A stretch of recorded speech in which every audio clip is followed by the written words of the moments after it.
तर नमस्कार मंडळी, आपली आवडती मालिका म्हणजेच बाई तुझा आशीर्वाद ही मालिका आता वेगळ्याच वळणावर येऊन पोहोचलेली आहे. आणि आता अवनीसुद्धा मान्य करते की म्हणजे ती असं मान्य करते की मी जोपर्यंत इथे ह्या घरात आहे, जोपर्यंत मी दांडगट कुटुंबासोबत आहे, तोपर्यंत मी यांच्या घराला बाईचा आशीर्वाद लाभून देणार आणि आता ह्या घराला सुधरवणार, असा आता तिने निश्चय केलेला असतो. पण असा तिने निश्चय कशासाठी केलेला असतो आणि का केलेला असतो हे आपल्याला आजच्या भागामध्ये पाहायला मिळणार आहे. आणि मग त्याचप्रमाणे आता अवनी बायकोच्या हक्काप्रमाणे आता राजाच्या अंगावर पाणी ओतते आणि आता थोडीशी मज्जा घेते. पण ती कशी, तर ते आज आपल्याला आजच्या भागात पाहायला मिळणार आहे. तर मग आता इकडे अवनी रूममध्ये बसलेली असते आणि तिला सगळं आठवलेलं असतं की तिने घेतलेला उखाणा, राजाने तिला भरवलेलं लाडू आणि तिने त्याने तिच्या गळ्यात मंगळसूत्र घातलेला क्षण, आता हे सगळे क्षण तिला आठवायला लागतात. आता इकडे नमा तर तिच्या घरी आलेली असते आणि आता सुलू आत्या तर तिच्या काड्यावरच लागलेली असते, कारण तिला तिकडे आलेलं आवडलेलं नसतं. त्यामुळे आता सुली आत्ता तिला चांगलीच मारणार होती. तर मग आता ती इकडे येते, ती घरात आलेली असते आणि नमा तिला विचारते की म्हणजे तू अजून झोपली नाहीस, तू अजून का झोपली नाही, असं ती तिला विचारत असते आणि झोपायचं ना असं बोलत असते.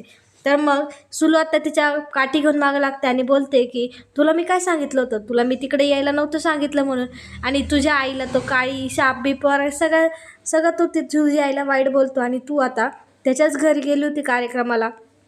तर मग नमा काही तिचं ऐकत नाही आणि नमा तिला चटकन असं फसून आता बोलते की अगं ती वहिनी किती छान आहे आणि मामाने किती छान असं रिसेप्शन केलं आणि तुझा आता शाप हा खोटा ठरला आहे त्या घरासाठी, आणि किती आनंदाचा क्षण होता त्यांच्यासाठी, त्यामुळे गेले. आणि मग आता ती नमाच्या मागं लागते. आता नमा रूममध्ये जाते आणि लगेच दरवाजा लावून घेते आणि इकडे मग ती बोलते की तुझं आणि यशाचं मी लग्न कधी 7 जन्मातसुद्धा लावून देणार नाही. आणि मग आता इकडून नमा आतमधून म्हणते की 7 जन्म सोड, पण ह्या जन्मी तरी आम्ही लग्न करणार, असं आता ती तिला बोललेली.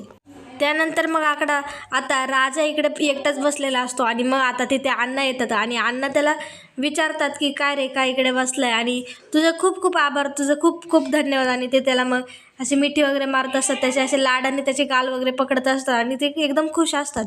तर मग आता राजालासुद्धा त्यांच्याबद्दल असं जरा वाईट वाटते, त्यांच्याबद्दल अशी दया येते.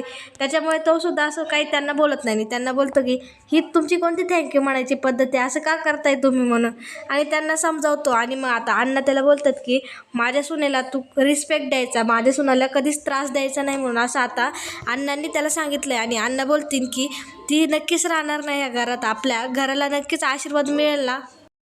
त्यानंतर मग इकडे राजा बोलतो की त्या राहणार म्हणून आणि त्या इकडे आपली शेवटपर्यंत साथ देणार, आपण देवी आईकडे प्रार्थना करू. आणि मग आता अण्णांनी देवी आईकडे हात जोडलेले असतात आणि मग आता राजा त्यांना बोलतो की जा तुम्ही झोपा म्हणून, मी तुमच्या सुनेचा रिस्पेक्ट ठेवेल आणि त्यांच्या मनासारखे वागवेल, त्यांना कधीच असं वाईट वाटणार नाही आणि त्यांना कधी असं दुखावणार नाही, असं मी कधी वागणार नाही, आता असं हे राजाने अण्णांना वचन दिलेलं असतं. त्यानंतर मग आता राजा एकटाच बोलत असतो आणि बोलतो की देवी हे म्हणजे अवनी मॅडम इथेच कायम राहू दे आणि आमच्या घराला बाईचा आशीर्वाद लाभू दे. आणि मग आता तेवढ्यात राजा तिथे बोलत म्हणजे राजा असं नाटकं करतो आणि कारण यशोदा तिथे आलेला असतो. यशोदा बोलतो काय रे, कोणाशी एकटाच बोलते, तर मग हा बोलतो की फोन स्पीकरवर होता ना, त्याच्यामुळे असं बोलत होता आणि नाटकं करून तो तिथनं यशोदाला टाळून जातो, कारण आता यशोदा त्याला खूप प्रश्न विचारणार असतो. त्यामुळे आता त्याच्याकडे उत्तर द्यायला काही उत्तर द्यायलाच त्याला काही वाक्य नसतं, त्यामुळे तो त्याला टाळतो. आता इकडे अवनी रूममध्ये असते, राजा आलेला असतो, त्यामुळे आता ती राजाला आतमध्ये घेते आणि मग आता राजा अवनीला थँक्यू बोलतो. तर मग आता अवनी बोलते की मी तुझ्यासाठी नाही तर तुझ्या कुटुंबासाठी मी बाहेर आले होते आणि म्हणून मी तुमच्या घराची लाज राखली, असं ती आता त्याला बोलत असते. आता आणि राजाला तर ती मनापासून आवडतच असते, त्यामुळे त्याच्या मनात काही शंकाच नसते. पण अवनी मात्र चिडलेली असते आणि ती आता त्याला बोलत असते की मी हे अजून नाटक जास्त दिवस नाही राहू शकत, मी या लग्नबंधनात नाही राहू शकत, आपण उद्याच्या उद्या हॉस्टेल बघायला जाऊ म्हणून मी इथे नाही राहू शकत आणि तुझ्या कुटुंबाला मी फसवू नाही शकत आणि हे लग्न काही मी मान्य करणार नाही, मला उद्याच्या उद्या हॉस्टेलमध्ये तू टाकायचं आहे म्हणून आणि आपण हॉस्टेलमध्ये जायचं आहे म्हणून, असं आता ती तिथे त्याला राजाला बोलत असते. तर राजा बोलतो अहो उद्या कशाला लगेच, थोडा वेळ राहा म्हणून. तर मग ती नाहीच बोलते आणि मग ती राजाला बोलते की तुझ्या मनात जर असं काही असेल तर मी आत्ता इथनं निघून जाऊ शकते, आणि बोलते की मला इथून निघून गेलं तरी कोणी काय बोलणार नाही, कारण आपलं लग्न खोटं आहे म्हणून. आता राजा मनातल्या मनात बोलतो की ह्या सारख्याच आता मला धमकी देणार का, इथून निघून जाईन, इथनं निघून जाईन. तर मग अवनी त्याला बोलते की तू काही विचार करणार आहेस की नाही आणि मला हॉस्टेलमध्ये टाकणार आहेस की नाही. मग तो आता राजा तिला समजूत घालण्यासाठी बोलतो की जाऊया उद्या हॉस्टेल बघण्यासाठी आपण उद्या जाऊया म्हणून. तर मग आता अवनी ऐकते आणि मग आता राजा आता झोपायला निघतो. आता तो रूमच्या बाहेर येतो, तो बाहेर यशोदा असतो. आता यशोदा त्याला बोलतो की मला तुझ्यासोबत बोलायचं आहे. तर मग आता राजा बोलतो इथे नको म्हणून आपण दुसरीकडे बोलू. आता मग ते किचनमध्ये बोलायला येतात. आता राजा घाबरतो. आता यशोदा नक्की किती प्रश्न विचारायला असं तो विचार करतो आणि ह्याला आता नक्की काय उत्तर द्यायचं, कसं उत्तर द्यायचं. त्यामुळे आता राजा घाबरलेला असतो. मग त्यामुळे तो आता पाणी घेतो आणि पाणी पितो. तर यशोदाला बोलतो की सकाळपासून लई गडबड होती त्याच्यामुळे तहान लागली, जरा दमल्यासारखं होतं असं बोलत असतो आणि बोलतो की आपण झोपूया म्हणून उद्या बोलू. तर यशोदा नाही बोलतो, म्हणतो आत्ताच मला बोलायचं आहे असं तो त्याला बोलतो. आणि मग यशोदा त्याला विचारतो हे सगळं खोटं आहे, तू आम्हाला का खरं काही सांगितलं नाही. मग आता राजा बोलतो काय खोटे म्हणून. तर मग तो बोलतो की तुमचं प्रेम वगैरे असं सगळं तुम्हाला बोलला, तुझं तिच्यावर प्रेम आहे वगैरे, पण त्यांच्या मनात असं काहीच नाही आहे. तर मग आता राजा त्याला खरं काय सांगतो, म्हणतो मी असं कुठं बोललो होतं, माझं त्यांच्यावर प्रेमच आहे, माझं वन साईड चांगलं चालू होतं, पण हे मध्येच असं निघलं आणि मी असं कधी बोललो नव्हतं की त्यांचंसुद्धा माझ्यावर प्रेम आहे म्हणून, असं आता राजाने त्याला सांगितले. तर मग आता यशोदा त्याला बोलतो की ते जाऊ दे, पण त्यांना आपण बळजबरीच रिसेप्शनला उभं केलं आहे ना, बळजबरी ते तुझ्या बायको आणलं होतं ना, असं आता यशोदा राजाला बोलते. पण आता राजा त्याला समजून सांगतो, बोलतो की माझं त्यांच्यावर वन साईड प्रेम आहे, माझं प्रेम खरं आहे आणि मला ते आवडतात, हे माझं खरं वाक्य म्हणून, आणि मी यात काय तुझ्याशी खोटं बोललो नाही. पण ते पोलीस स्टेशनमध्ये गेल्यावर आम्हाला बळजबरी लग्न करायला लागलं, कारण आमच्याकडे दुसरा पर्यायच नव्हता. आणि जर मग मी लग्न केलं नसतं तर त्यांचेसुद्धा स्वप्ने तुटले असते आणि माझ्यासुद्धा जीवाला बरं वाईट झालं असतं आणि मी आता इथे नसतो, असं तो आता यशोदाला पटवून द्यायचो असतो आणि यशोदाला सुद्धा ते पटतं. त्यानंतर मग आता राजा इकडे झोपायला येतो. आता ते सगळे भाऊ पहिल्यापासून एकत्र झोपायचे, तसंच आता हा राजा लग्न झाल्यानंतर सुद्धा तो इकडे झोपायला असतो. मग आता ह्या दोघांना प्रश्न पडतो की तू काय इथं झोपायला आलास म्हणून. आता धन्या त्याला उठतो आणि त्याला बोलतो की तू काय इथं झोपायला आलाय म्हणून, तू वहिनींपाशी झोपायला जा की, तुला तुझी सेपरेट रूम दिली आहे, तू तिथे झोप म्हणून, इथं आम्ही झोपणार आहे. तर मग आता पाण्या पण बोलतो तू तुझ्या रूममध्ये झोप की, आमच्यापाशी कशाला येतो, आता काय तू आमचा भाऊ नाही राहिला, आता तुझी बायको आली म्हणून. तर मग आता हा बोलतो की बायको म्हणजे राजा बोलतो की बायको येऊ कोणी येऊ, भावांना कधी सोडतात का मी, त्याच्यामुळे मी भावांपाशी झोपणार. तर मग आता धन्या त्याला परत उठवतो, बोलतो की नाही नाही तू तुझ्या रूममध्ये जा, तुला सेपरेट रूम दिली म्हणून. त्यांचं तेच चालू असतं, तो झोपला की हे त्याला उठवायचे आणि हा परत झोपायचा. त्यानंतर मग त्यांचं हे चालू असतं. मग लगेच येतो तिथे यशोदा. आता यशोदाला पाण्या बोलतो की हा बघणार आहे इथं झोपायला आलाय, त्याला सांग ना, त्याला त्याची सेपरेट रूम दिली, त्यामुळे आता त्याला तिकडे झोपायला सांग की. आता यशोदाला काय बोलावं सुचत नाही. आता यशोदा चिडतो आणि बोलतो की त्याला कुठं झोपायचं तिथे झोपू द्या, तुम्ही त्याच्या मागे नका लागू आणि त्याला इथेच झोपू द्या म्हणून, असं आता तो बोलतो. आता यशोदा मोठा असतो त्यामुळे त्याचं वागणं त्याचं ऐकणं आता हे सगळ्यांना म्हणजे त्यांना भागच असतं. आता ते बोलतात हा सगळ्यापासून असाच करतो, हा कायम राजाचीच बाजू घेतो. तर मग आता यशोदा बोलतं की गप झोपा म्हणून. आता मग ते गप झोपायला लागतात. आता राजा हळूच यशोदाकडे बघतो की हा झोपलाय की नाही आणि यशोदा त्याच्याकडे बघतो. आता दोघं एकमेकांकडे बघतात. आता राजा त्याला घाबरत असतो त्यामुळे आता तो त्याच्याकडे बघितला नंतर असं पटकन असं तो अंगावर घेऊन झोपून जातो. हा आता या मालिकेत असं कॉमेडी सीन ठरलेलं आहे, कारण आता राजा यशोदाला घाबरत असतो आणि ही मालिका आता कॉमेडी पण होणार आहे आणि सिरियस पण होणार आहे आणि मजेशीर पण थोडीशी होणारच आहे, कारण आता अवनी आता खूपच वेगळ्या पद्धतीने वागणार असते. त्यानंतर आता सगळे झोपलेले असतात आणि मग अवनी इकडे येते, कारण तिला आंघोळ करायची असते पण कुठे काय असं माहिती नसतं. त्यामुळे आता ती राजाला आवाज देते पण राजा काय तिथं उठत नसतो. मग तिकडे येतो यशोदा सगळ्यात आधी उठलेला असतो आणि त्याला सगळी कामं करायची सवय असते. तर यशोदा तिला बोलतो की काय झालं म्हणून. तर मग आता अवनी बोलते की आंघोळ करायची होती म्हणून. तर मग आता तो हसतो आणि बोलतो की ते असे सगळेच झोपतात म्हणून, ह्यांना काय अजून माहिती नाही ना कसं वागायचं कसं नाही असं तसं. यशोदा त्या सगळ्यांना आवाज देतो पण काही ते झोपेच्या नादात असतात त्यामुळे आता ते काही उठत नसतात. तर मग यशोदालाच कसं तरी वाटतं आणि मग तो सुद्धा त्यांच्या अंगावर अंथरून देतो. आता हा सुद्धा आपल्याला कॉमेडी सीन असतो, कारण प्रत्येकाच्या घरातली प्रत्येकाची शिशपेन ही एक माणूस आल्यानंतर वेगळीच होते आणि आपल्या तर म्हणजे आता त्यांना सवय नसते, त्याच्यामुळे आता त्यांना असं वाटत असतं की कोणी नाही आपण आपलं राहिलं बरं. आता यशोदा म्हणजे तिला दाखवत असतो, पण आता यशोदा तिला बोलतो की म्हणजे तिला थँक्यू बोलतो, तिचे आभार मानतो की तुम्ही आमच्यासाठी रिसेप्शनला आलात, आमच्यासाठी तिथे उभं राहिलात, त्याच्यामुळे तुमचं खूप खूप आभार आहे आणि तुमचं खूप खूप थँक्यू. आता मग अवनी त्याला सगळंच सांगायला बघते.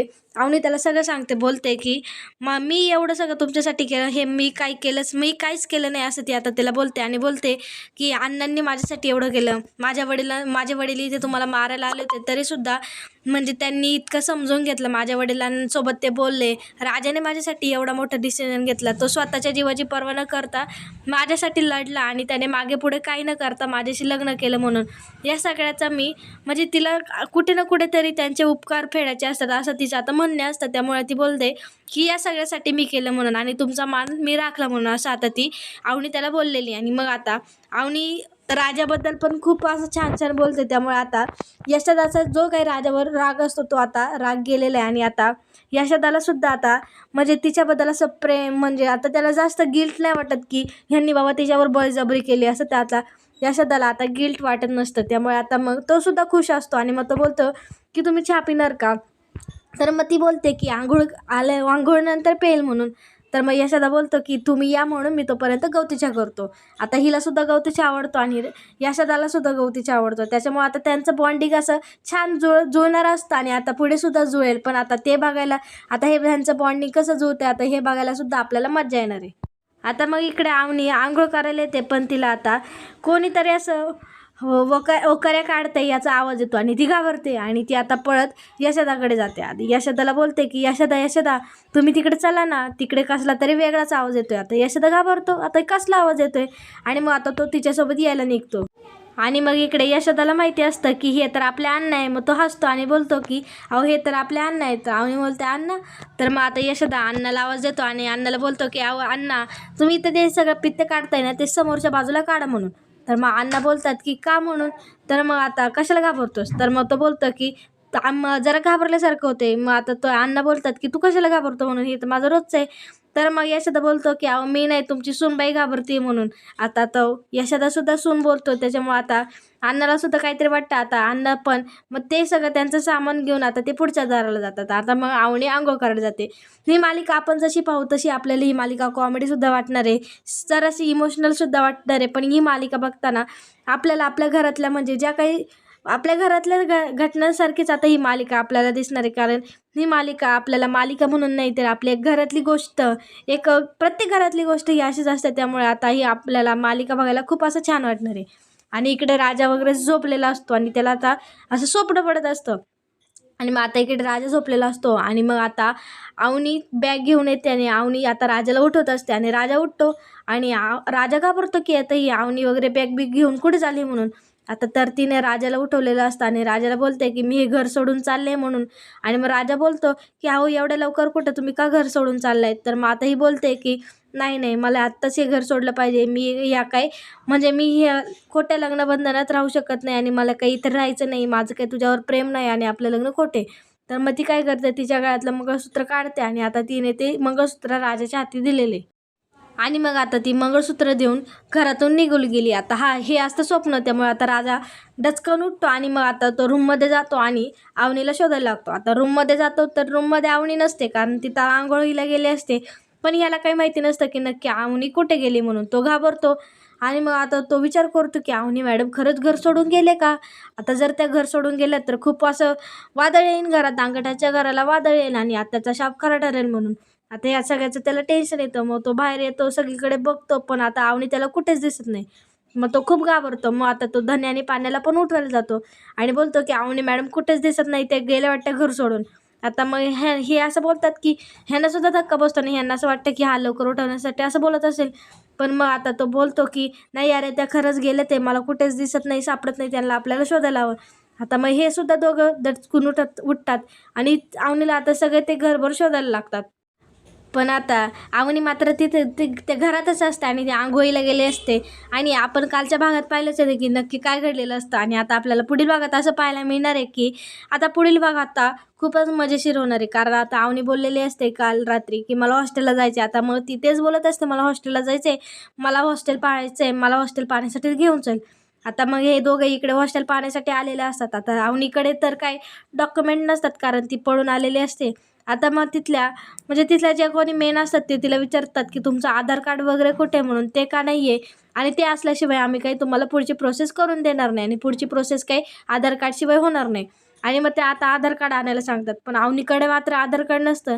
पण अवनीचं आधार कार्ड आता नवीन काढायला लागणार असतं, कारण आता तिचं लग्न झालेलं असतं. त्यामुळे आता अवनीच्या नावापुढे धनराज लागणार असतं आणि आता पूर्ण नाव तिचं अवनी धनराज दांगट हे होणार असतं. आणि त्यासाठी आता राजा तर तयारच असतो, कारण त्याला तिची बायको हे अवनीलाच बनवायचे असते. त्यामुळे तो रेडी असतो आणि आता तो बोलतो की ह्यांना तर आता आधार कार्ड लागतंय, त्यामुळे आता जोपर्यंत आधार कार्ड येत नाही तोपर्यंत यांना मात्र घरातच राहावं लागणार आहे. त्यामुळे तो खुश असतो आणि आता अवनीला सुद्धा आधार कार्ड हे राजाच्या नावानेच काढावं लागतं, कारण आता तिचं लग्न झालेलं असतं.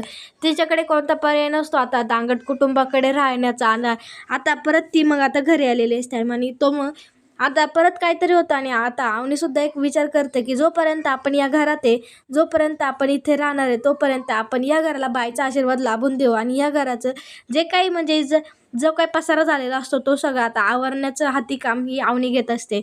आणि अवनी आता राजाच्या बायकोसारखे म्हणजे एक प्रकारची सुनबाईचा जो काही म्हणजे सुनबाईची जी कर्तव्य असतात, बायकोची जी कर्तव्य असतात, आता ती सगळी ती कर्तव्य भाग पाडायला लागत असते. आणि आता ती सकाळी उठून सगळी कामं वगैरे सुनबाईसारखी करते. आणि आता ती अण्णांना इकडे चहा द्यायला आलेले असते, पण अण्णांचं चहा सोडून वेगळाच प्रकार चालू असतो.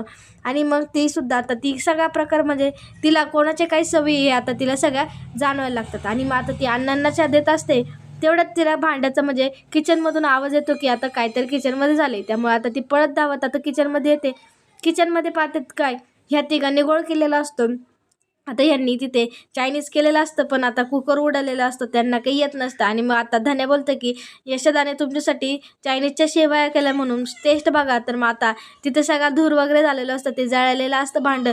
त्यामुळे आता धूर अख्खा पूर्ण कोंडलेला असतो. मग ती खिडकी उडायला जाते, पण घराची अवस्था अशी खूप वाईट झालेली असते आणि खिडकी वगैरे सगळं असं तुटलेलं असतं. त्यामुळे आता अवनीला खूप असं टेन्शन येते की तिने आता एकटीने इथे एकटी अशी ती किती दिवस राहणार आणि हे सगळं आता ती कसं सामोरी जाणार, कारण ती तर एकदम छान घरात राहिलेली असते, ती एकदम श्रीमंत असते, पण इकडे मात्र असंच घर असतं. त्यामुळे आता तिला टेन्शन आलेलं असतं. ती आता धूर घालवण्यासाठी फॅन लावले ते, पण फॅनसुद्धा चालत नसतो. पण ती बोलते या घरात फॅनसुद्धा चालणार नाही का. तर मग आता राजाला ऐकायला जातं. राजा उठतो आणि बोलतो की एवढा चांगला नवरा तुमच्यासमोर दिला देवाने आणि तुम्ही फॅनचं काय बघताय म्हणून. आणि मग तो तिला असं बोलतो. त्यामुळे आता तिला राग येतो आणि ती मग तिथली बादली घेते आणि त्याच्याच तोंडावर ओतून देते, कारण तिला आता राग आलेला असतो. तिला काय करावं या घरात काही सुचत नसतं, कारण ती जे काही करायला जाईन ते आता बिघडलेलंच असतं. आणि आता तिला म्हणजे हे घर सावरायचं असतं, हे घर नीट करायचं असतं, पण तिला म्हणजे काहीच वस्तू सापडत नाही आणि तिथे काही नसतंच म्हणून. आणि मग ती राजाला बोलते की सूर्य डोक्यावर आलाय, आता लवकर उठा म्हणून. आणि तिचं असं तोंड म्हणजे असं ती खूप थकली आणि तिला पुढे काय करायचं हे आता काहीच सुचलेलं नसतं. त्यामुळे आता ती खूप अशी रागात आलेली असते आणि आता सगळेच तिला घाबरत असतात, कारण आता त्यांच्या घराला बाईचा आशीर्वाद लाभलेला असतो. आणि त्यांनी तिला वचन दिलं असतं की तुला आम्ही कोणताच त्रास देणार नाही आणि तुझा शब्द हा आपल्या घरासाठी अंतिम शब्द असेल आणि तू जे काही बोलशील ती आता कामे आम्ही करणार आहे.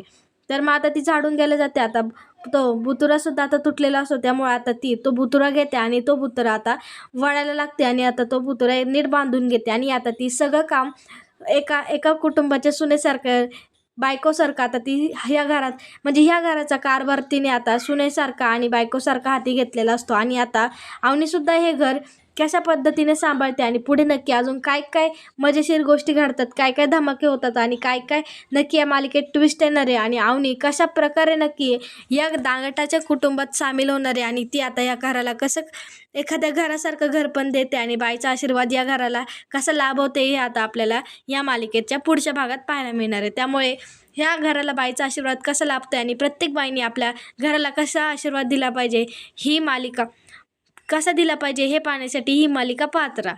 धन्यवाद.